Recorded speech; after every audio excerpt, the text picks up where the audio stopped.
We need to start with a prayer, though. Somebody willing to give us a prayer? Such a beautiful day, but we still need a prayer.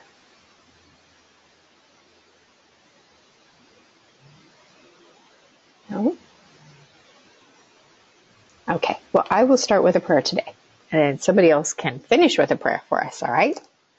Most kind and gracious Heavenly Father, we are so very grateful for this beautiful spring day and for the renewal of life, and that Easter comes during this time and this season to help us to remember the Savior and his birth and his resurrection, his death and his life, and the things that he taught and stood for. We ask thee at this time to please help us to learn these wonderful new truths that are being taught to us, that we'll be able to apply them, that we'll be able to use them in many and a variety of situations. And we say this things in the name of Jesus Christ. Amen. All right, guys. So you can see we're going to do a little bit more today on figurative language. And I know that might seem like it doesn't go with what we've been talking to, but remember last week we talked a little bit about vivid imagery and making things really stand out. And I have already read quite a few of your papers. You guys have done an excellent job. I'm very impressed with you. In fact, maybe I'll just let you take my rewrites from my publisher. How's that? You guys did such an excellent job. So today we're going to move forward and just do some more detail work on our figurative language. All right? So, whoops. Do that every time I move my mouse. So we're going to just review. Oops, I already did that, but isn't that nice? This is the really cool thing. Lesson 24 is already online for you. So you will be able to get it. The assignment is online. The handouts are online. It's all been published for you. So it is up to date. Yay! All right, so be sure that you jump in there and take care of all the things that you need to. All right, so we're going to look at Briar Rabbit. Who's Briar Rabbit? Okay, Briar Rabbit looked around and didn't see any supper on the stove. He did notice the butcher knife and the roasting pan on the counter, however. What do you think? Do you see two adjectives or modifiers? What are the two adjectives in this paragraph? Two adjectives.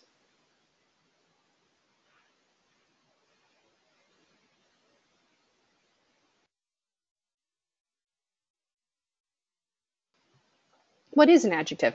So an adjective is going to reflect on a noun, right? Describes a noun.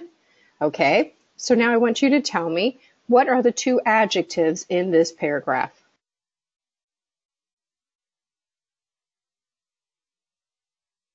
Awesome, thank you, Aubrey. It's both butcher and roasting. So butcher because it describes the knife, butcher knife. Roasting because it describes the pan. Okay, so how does those two words make a difference for you? If I said a knife and a pan, it kind of helps to have this different vision and to be able to really understand exactly what we're talking about, doesn't it? It makes it more visual. Thank you, Aubrey. It really does. It makes it more visual. So last night for our youth activity, we chopped up vegetables and lettuce because we have a ward dinner on Friday night that the youth are in charge of. In our ward, each organization takes a turn at hosting a ward activity, and this one is ours. So if I were to say that the young men all lined up at the long table and cut up lettuce, kind of see a nice little organized thing going on, right? But if I said they were chopping and slicing the lettuce with great velocity using butcher knives, what do you think?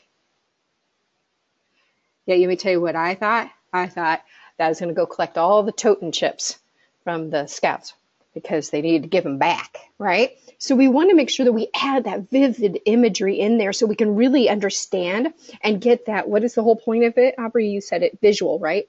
We want that picture in there. We don't want to just see a bunch of youth lining up at a table quietly and calmly slicing up tomatoes and lettuce, because that doesn't really work, does it? But when we say that they're chopping and they're raucous and they're excited and they're using butcher knives, what do you see? Yeah, What if I told you that we added music in there with a great beat and, you know, here you go. The sounds, exactly, Connor, we get the sounds in there. And so then we get the music in there. And even though they were chopping and they were slicing and we're visiting and sharing, and that was a lot of fun as the leaders to be able to share and visit with the youth, we also have the whole bottom halves of them dancing as they're chopping, right? So now you can see their little bottom halves all dancing and standing at the table and their legs moving. And I like Aubrey, she says, it grabs our attention to make the reading more exciting and intriguing. And that's exactly what we want to do here. So that's what we're going to do today. We're going to work on making perfectly chosen words. We want them in just the right places, because even though you may not have a lot of space for something, look how quiet, or not quiet, how concise this little paragraph is, 2 little sentences, but we get a vivid imagery, right? Okay. So here's your 2. Now let's look here. Are you ready? This is from Sir Isaac Scott's classic novel, Ivanhoe. Anybody read that? I have to admit, I haven't read that one yet. Okay. Here you go. This is Jessica. But father, you seem to give the gold to Prince John willingly.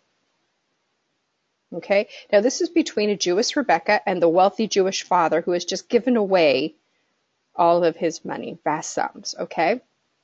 Now Isaac replies, willingly, the blotch of Egypt upon him.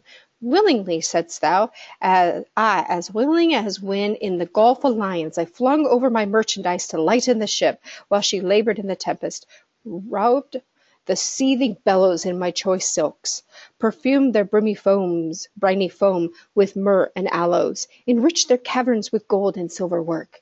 And was not that an hour of unutterable misery, though my own hands made the sacrifice? Whew, what do you think? Did he give it up willingly?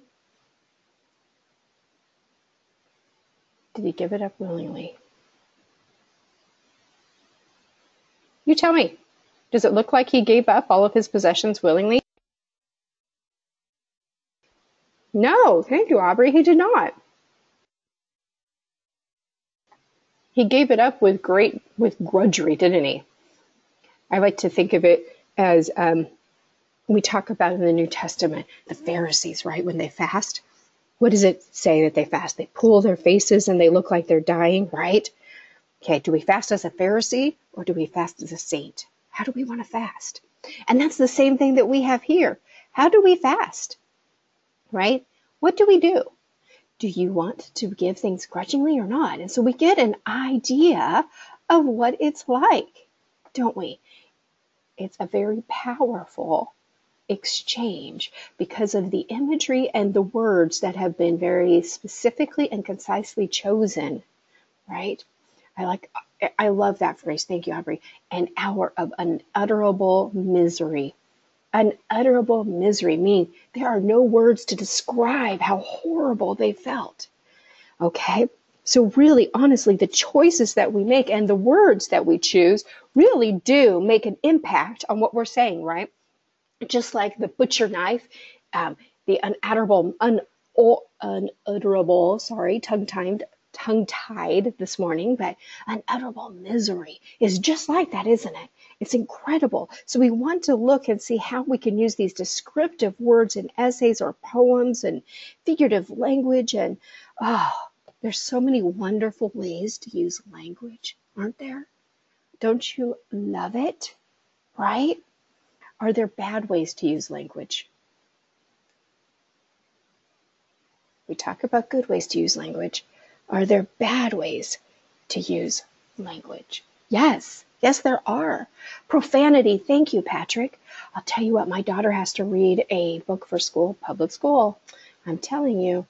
And I'd love for her to do homeschool like her brother, but that's just not what she wants to do. And she has to read this book, and it has language all over inside of it. So I bought a copy at Barnes & Noble's, and I'm very specifically going through with the the Bic whiteout, you know, the ones that you just skim along, and skimming over all of the swear words for her. Tedious, horrible way to do things.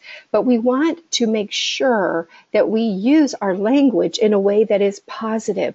We want to create illusions, and we want to make it delicious. I love the word delicious. I know I use it a lot, but you know, reading can really be delicious. So as we're talking about these things today, I want you to think of a book or a story or something you've read that the writing was just delicious to you. You know, why is it that, or that book that you couldn't put down? What's the last book you remember that you couldn't put down that was delicious to you? The Aragon series. Thank you, Patrick. I have to admit I read those, and those weren't my favorite, but I loved Harry Potter, so I'm not sure why. Dog tags, Connor says. What else? A Brandon Sanderson book. I've never read a Brandon Sanderson book. I'm going to have to try it. In fact, I'm going to write his name down so I look it up, Brian. Thank you. What else? Anybody have any book that was just absolutely delicious to them? Every book. Oh, Aubrey sounds like me. I have books cabbaged away everywhere. The Hunger Games. Yeah, I read that. Fablehaven. Loved Fablehaven, right? Okay, so if you look at these and you're thinking about the imagery in it, did you just climb into the story? Do you remember when you climbed into it, that moment? Yes, I do too. And how did you climb into it? What made you climb into that story? What was it that did it? It was the wording, wasn't it? And it became like you could taste it. The vivid detail. Thank you, Patrick. It's the vivid detail. Everything. You could hear it. It involved all of your senses. Okay. So I want you to think of that imagery in your head right now. Think about that. You feel like you were right there with them. Thank you, Connor. That's exactly it. It's like, I'm reading Walden right now. Okay. And he talks about his beautiful acreage and his pond and sitting there and the detail he uses in there. And I can just feel it. I can feel the beautiful deciduous forest around him and the little cabin type house that he had. Oh, and I'll tell you what, I yearn to be there. Is that a good word? Yearn? I love the word yearn. Okay, so as we're doing this, think about those things. So an illusion calls something to mind without really mentioning it, okay? Okay, here you go. Chocolate is my Achilles heel. Does anybody know about the Achilles heel in Greek mythology? Yes? Good. Okay, so Achilles, his mother dips him in a magical water when he's a baby, and he holds him by the heel. So the magic will protect him from absolutely everything. He'll have no injuries, no illness, no nothing. And everything went into the water except what? The heel. Can you see the picture right here? The heel, she's holding the heel right there. It was the only piece that didn't go into the water. So there it was. Oh my gosh, and everything protected in that water, that magic water. But what happens? That one small weakness of that heel ended up killing him. It destroyed him. Why? Because an enemy struck him in the heel with an arrow. Get it? Achilles' heel. So what happens? His destruction is because of an arrow through his heel. So when we say chocolate is my Achilles' heel, it alludes that chocolate is my weakness, right? It'll be my downfall. It does look like they're kind of drowning the baby, doesn't it, Connor? But they're not. They're giving it, it's kind of like a, I don't know. Think of it like a baptism, right?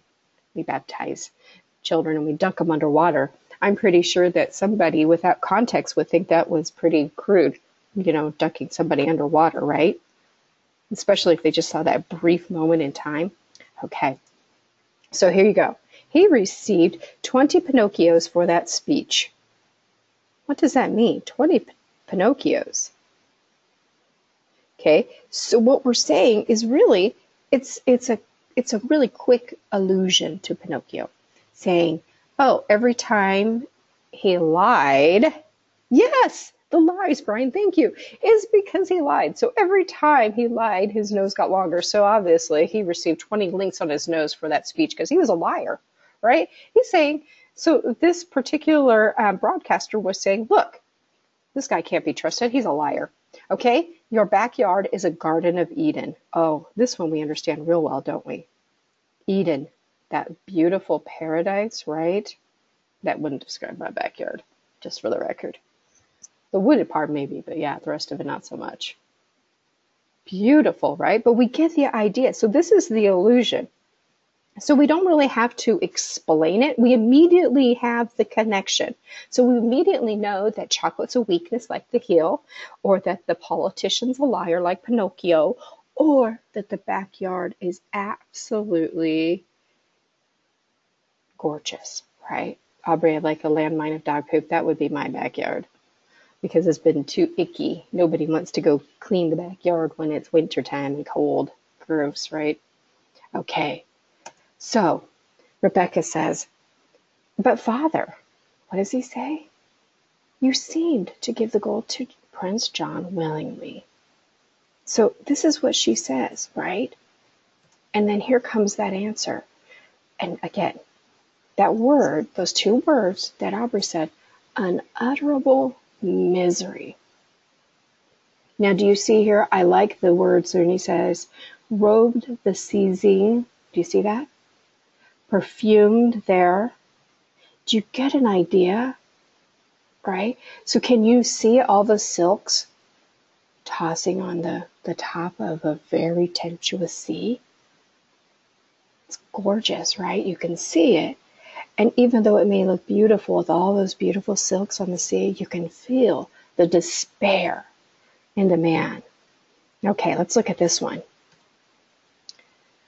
Okay, looked at some. Let's look at Egypt. Are you ready?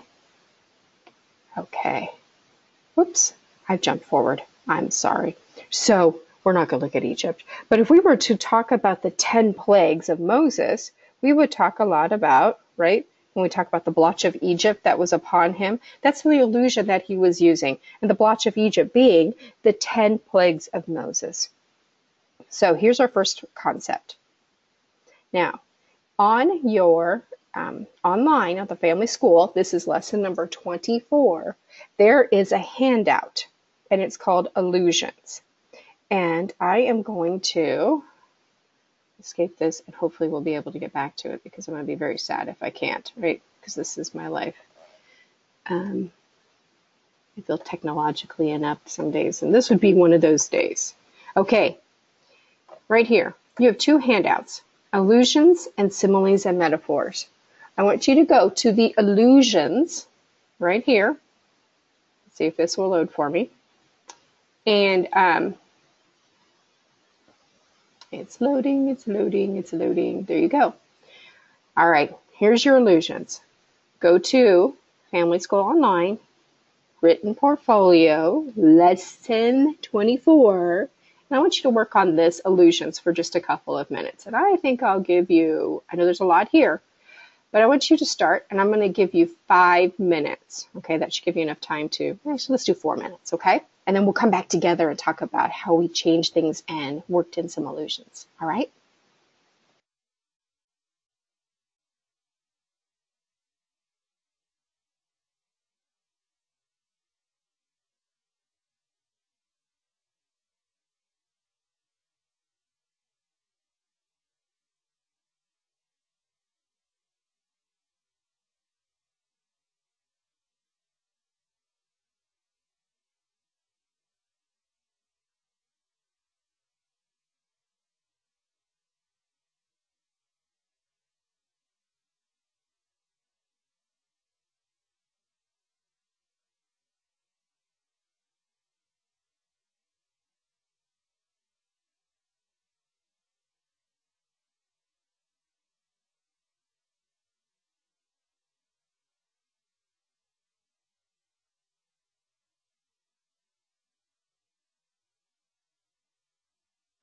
All right, Connor, you're on lesson number 24 of the Written Portfolio is where you find this handout. or you can use it right here off of my screen.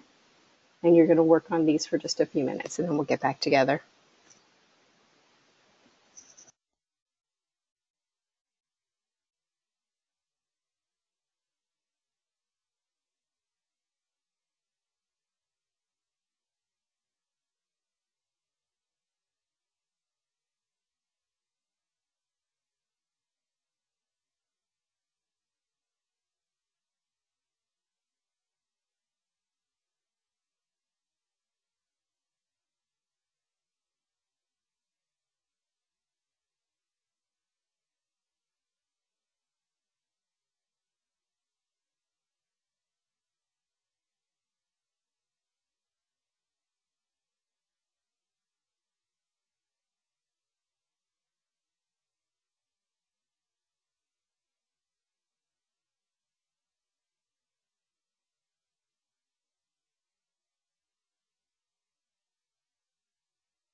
Okay, so we're back.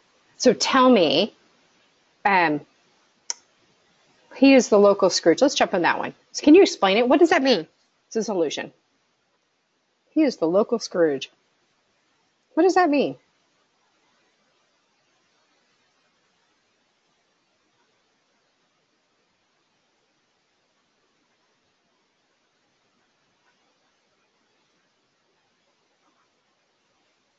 Oh, Brian, I love your answer, but I'm going to make you unmute your mic and say it out loud to us.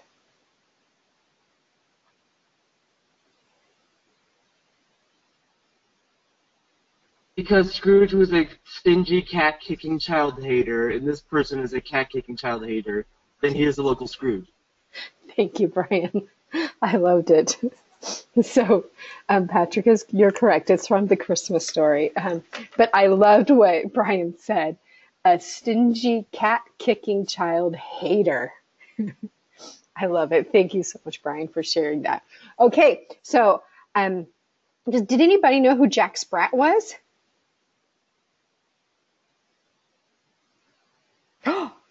Nobody knows who Jack Sprat was? No idea. Oh my gosh. Okay, it's a nursery rhyme. You're right, Patrick. It's a nursery rhyme from Mother Goose. Okay, so I'm not going to tell you. You have to look it up because I like the idea of making people look things up. And why do I do that? Because I want you to be able to have all the access in the whole world to information. You should have that, okay? All right, so if somebody doesn't know about the illusion you're making, do you explain it? Should you explain it if somebody doesn't know about the illusion that you're making?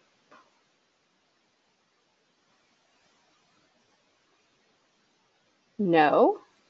I hear no. Good answer, Connor. Good answer. Good answer. You know what? Here's the thing. Don't explain it.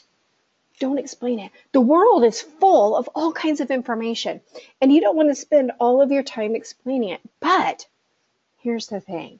You want to be a lifelong learner, and you want to absorb, and you want to pull in as much information as you can, because every time a writer is making one of those illusions, guess what? They're trying to connect with you.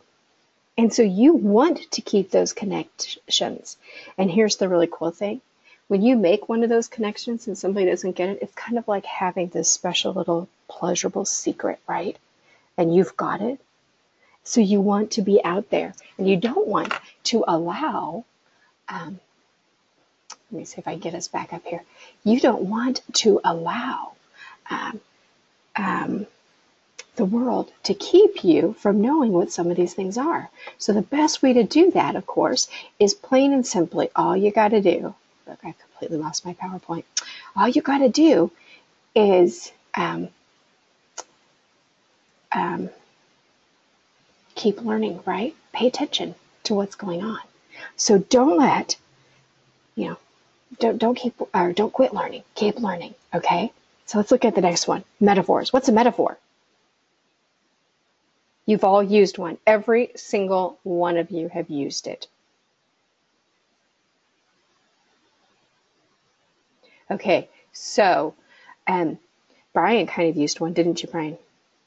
You compare two things, and some of them could be literal, and the other ones is figurative, right? Okay, so we want to make sure that we also use these metaphors and similes in our writing.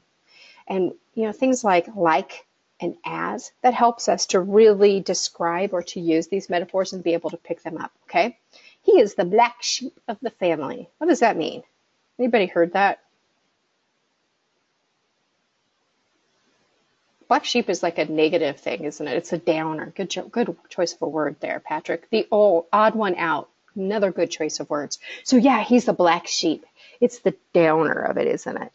Okay, so we want to say, okay, he's the black sheep of the family, right? What if I said, oh, he's the red-headed stepchild?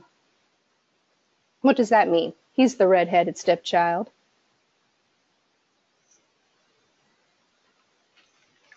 He's the red-headed stepchild. What does that mean? Come on. I know you guys know this. What does it mean, the red-headed stepchild? It's kind of the same idea, isn't it? Right? Okay, so it just depends. But the point is, it depends on which one you want to use, right? He's the odd one out. It's the same idea. He's the odd one out, the red-headed stepchild. He's not like any of the others, is he? Okay, so choose your metaphor and make it work. Okay, again, don't explain it, right? Okay, so a metaphor is one thing. I gotta move my little thing here so I can read it. I know what it is, but I want to be able to read the slide. Okay, here we go. So a metaphor is a figure of speech in which one thing is called another, inferring a likeness, all right? And then a simile is a figure of space comparing two unlike things and are introduced by like or as if, okay? All right, but they're similar, aren't they? Are they similar? Okay, they're similar. Good job. Okay, let's move forward. Are you ready? Clod. He is a clod. He is like a clod. All right, so here you go. Which one carries more punch? Which one is more sturdy? The metaphor or the simile?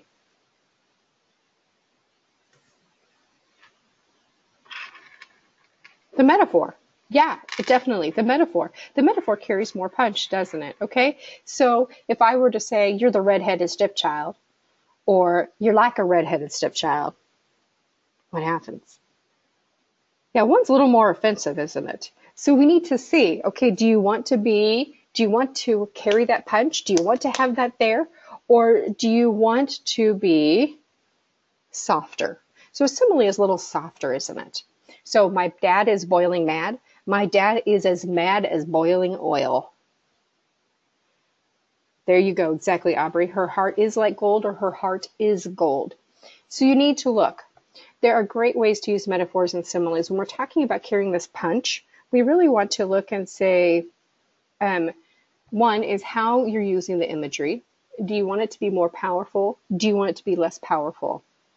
When you're talking to someone and you say, you're the redheaded stepchild, right? You may want to use a simile, right? You're like a redheaded stepchild because you don't want to offend. Okay, so what about this one? The assignment was a breeze. The assignment was as easy as a breeze, which gives a better image of the easy assignment.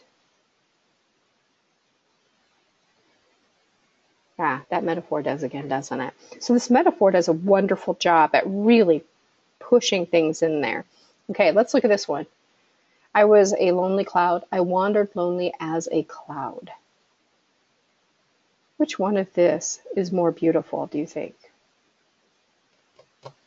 The simile. It is. I think the simile is more beautiful. It's more poetic. Exactly. Thank you very much. I like that word poetic, Brian. That's a great word to describe this. A simile is very poetic, and it's gentle. It flows, right? Okay. What about this? I would have given anything for the power to soothe her frail soul, tormenting itself in its invincible ignorance like a small bird beating about the cruel wires of a cage. Gorgeous. Isn't that beautiful? Yeah. So here you go. This then is more about what? Do you feel the angst, right? The sadness of the author saying that they couldn't save this person, right? Okay, so when we look at metaphors and similes, there is online a metaphor and simile outline. We're not going to spend a lot of time working on it right now because we want to move on and make sure that we have time to finish our lesson. So this is good. Aubrey, did you say, she says you're just kidding, but you say you hate when people use metaphors that are physically impossible. It makes your blood boil. And I know you say you're kidding there, but I agree. Sometimes we do want to use things that are, I like that you say, that are physically impossible. You need to see what are you trying to really get into here with your metaphors and your similes. Are you attempting to really make a comparison? Or does your comparison make your writing distracting? Because you don't want it to be distracting, do you? You want it to be delicious, wonderful, that it pulls your reader in. When it's physically impossible, like Aubrey says, and it doesn't have to be just physically impossible, maybe exaggerated is another good word. What do we do? But all we've done, actually, I should say, is made it a distraction to the reader. So use our similes and our metaphors in ways that are not distracting to the reader. Thank you for bringing that up, Aubrey. Okay, so our next and last concept, are you ready? A writer uses figures of speech with caution. The misuse or overuse of them leads to writing that is vague, ridiculous, distorted, or trite. Okay, remember we've talked about that one, beyond a shadow of a doubt. Yeah, so Aubrey's thing is metaphors that are physically impossible makes her blood boil. Yeah, mine is the phrase beyond a shadow of a doubt makes my blood boil. Why? I want people to use imagery and speak in a way that pulls you in. Beyond of a shadow of doubt, what does that become? Trite, hasn't it? We hear it too often. Okay, so we want to choose things that are really exciting. So let's look at some guidelines to help us. First, let's not use a literal comparison. Okay, so he acts like his grandfather, right? He acts like a politician or like a woodpecker. Okay, what's the difference? Well, here's the first thing. Do we know what his grandfather acted like? No. Does it matter to us? Not really, does it? What about this? Does this give a little more imagery for you? A politician or a woodpecker? Yeah, it does. Okay, so now when would he acts like his grandfather be a little more appropriate? Maybe if you were doing some family history work, you're talking to a child, you're sharing a story, right? Right? When we were at my daughter's wedding, my husband got in the car and was driving around the city with my father, and my father made a comment. He made a joke, a little one-liner joke, and immediately my husband laughs and says, "Your daughter says the same thing. She acts just like you." Well, I don't really act just like him, right? But in that one-liner situation, I did. So where is that appropriate? Family history is a good place. But if you don't know who the grandfather is, it makes no sense at all, does it? Okay. He is tall as a 6'4" tree. Really? What do you think? He's as tall as a 6'4" tree. Ouch. Thank you, Brian. Ouch. Pathetic, right? Doesn't that just make your head hurt to read it? Are you bored?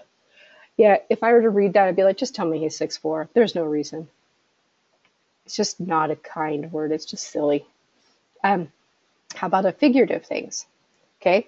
Oh, wait. How about this one? Too many similes. This is even better. Like a Cub Scout seeking treats, the eager little Red Riding Hood set out walking through the woods that were as pretty as an Easter dress until she met a mighty wolf who was as scary as a dragon and wanted to gobble her up as if she were a cupcake. Ah! How many similes do you even see in that sentence? Tell me, how many do you see in there? Worst sentence ever. Thank you, Brian. Icky. No, thank you, Aubrey. There is just nothing beautiful about that. That's like reading a run-on sentence that just keeps running, isn't it? What else? How many similes do you see in that one?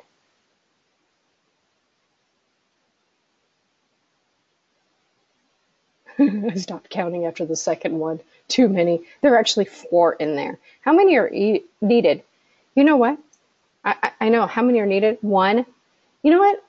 1 is a great number, Patrick. Thank you. We really only need as many as what? That's right. Makes the point. We don't need all that information in there. Okay. Don't use vague or hard to understand images. Her eyes were like colorful marbles in the bottom of a crystal vase. Well, that's interesting. Yeah. I would say, couldn't you just say her eyes appeared like colorful marbles, or, you know what I mean? Or a crystal vase, but you've got too many in here. And not only is it just too many, but it is vague. You know, we don't really understand everything that's there. What about mixed metaphors? Okay. Oh, here you go. This one is just ludicrous. Are you ready? All at once he was alone in this noisy hive with no place to roost. Hello? What are they referring to here? All at once he was in this noisy hive with no place to roost.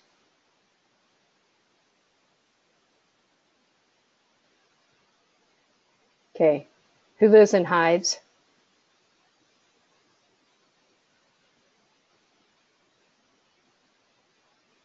Bees, right? Come on, guys. Who roosts? Roosters, chickens. So we're talking about how the bees land inside of a chicken coop to roost or to become friends. Now, this is ridiculous. Why is it ridiculous? How many times have you seen bees actually land and roost around? They don't roost around. So, not a great metaphor. Did you like this one? Actually, I kind of like tearing it apart more than I like to read it. It's kind of fun to tear it apart, isn't it? So look at that. Okay, and don't you love that this actually came from a published piece of work? And I want you to look at that and to see how it is that authors have done the good and done the bad. What would you correct and what would you not correct, right? Okay, here you go. Here's another one. Are you ready? So now what we are dealing with is the rubber meeting the road, and instead of biting the bullet on these issues, we just want to punt. Please shoot me, right? Okay. The rubber meeting the road. Hello, that's racing.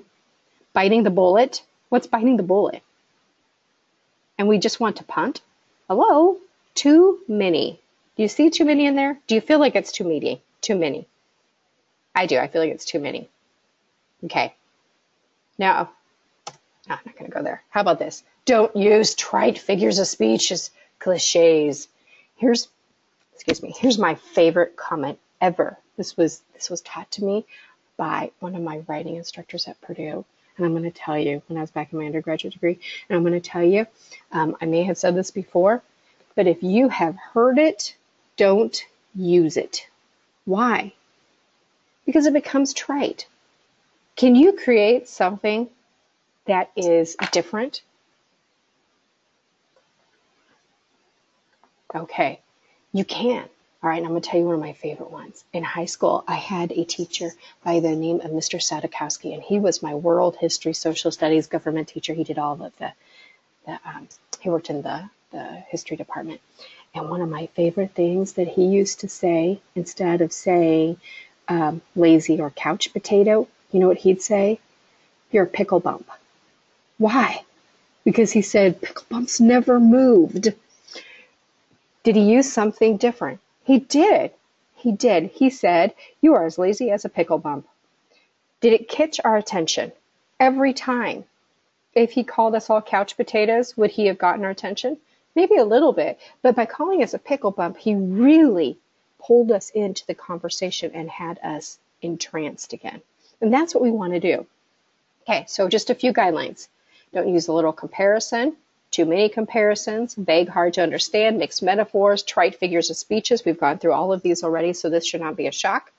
Okay, be original.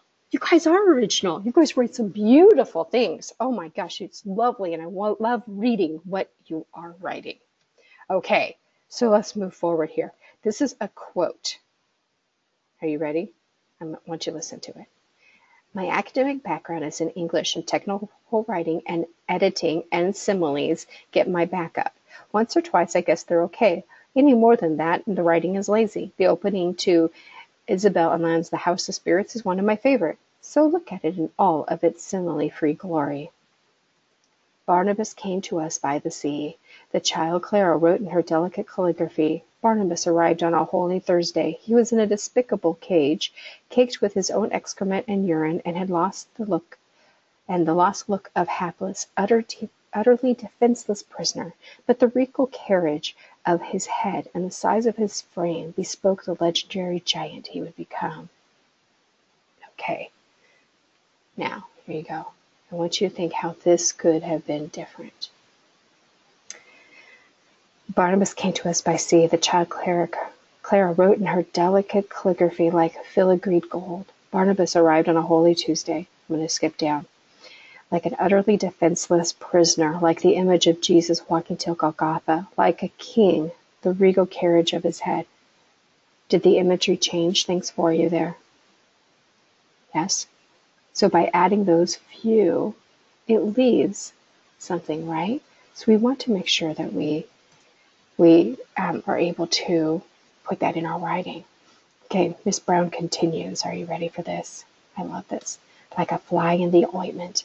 Allen's lovely passage is, well, less lovely. The imagery and the symbolism in The Real Expert are certainly there, but if you make it explicit, the words lose their impact.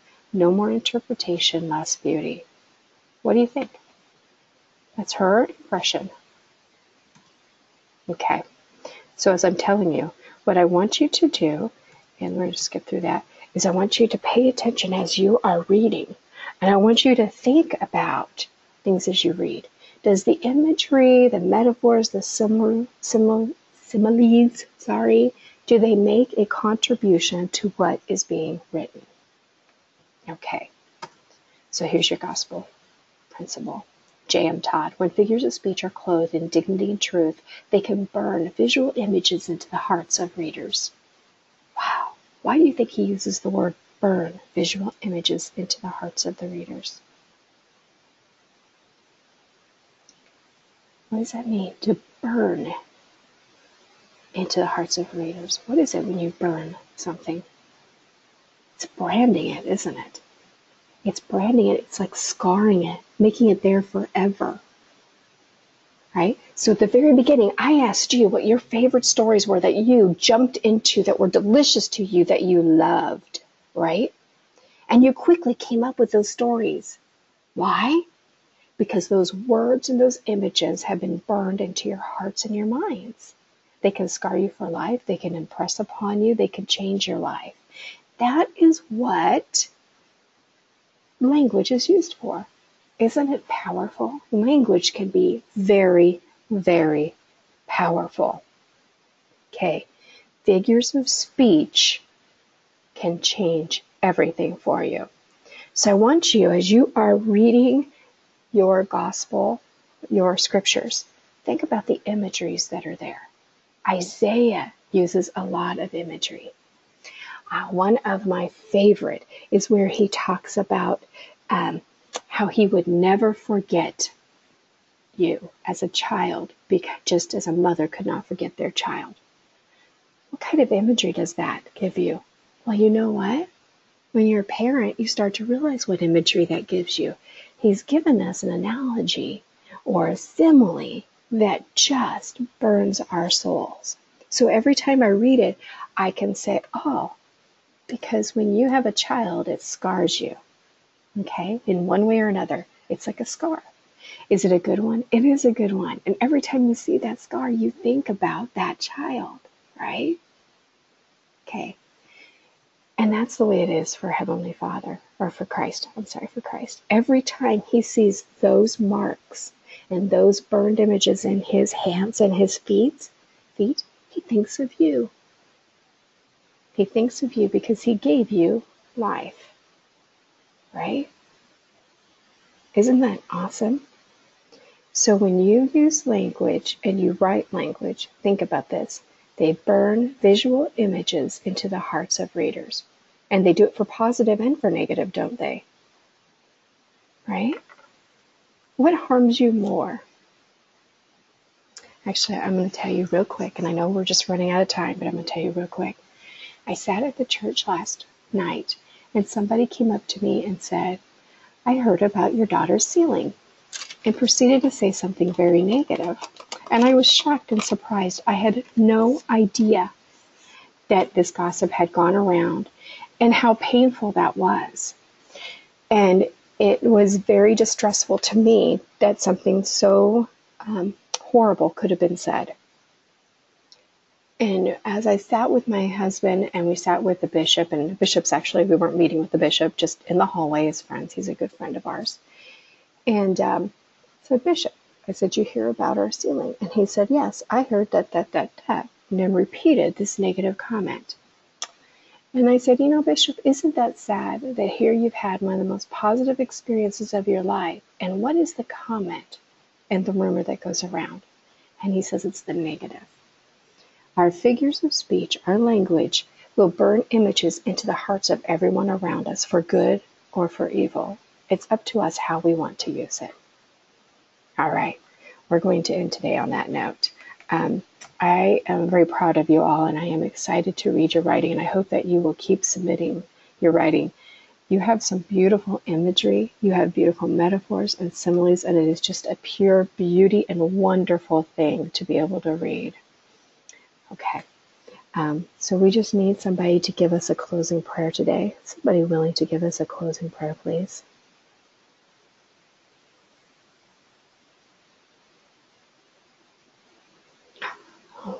Perfect. Thank you so much, Connor. Just 1 second. Let me go right ahead, Connor. Thank you. Our dear Heavenly Father in heaven, thank you for this day. Thank you that we'll all have a good day today. Thank you for letting us attend this class today, and for us to let much more come upon us. And we say these things in Jesus Christ. Amen. Amen. Thank you, Connor. Appreciate that. Okay.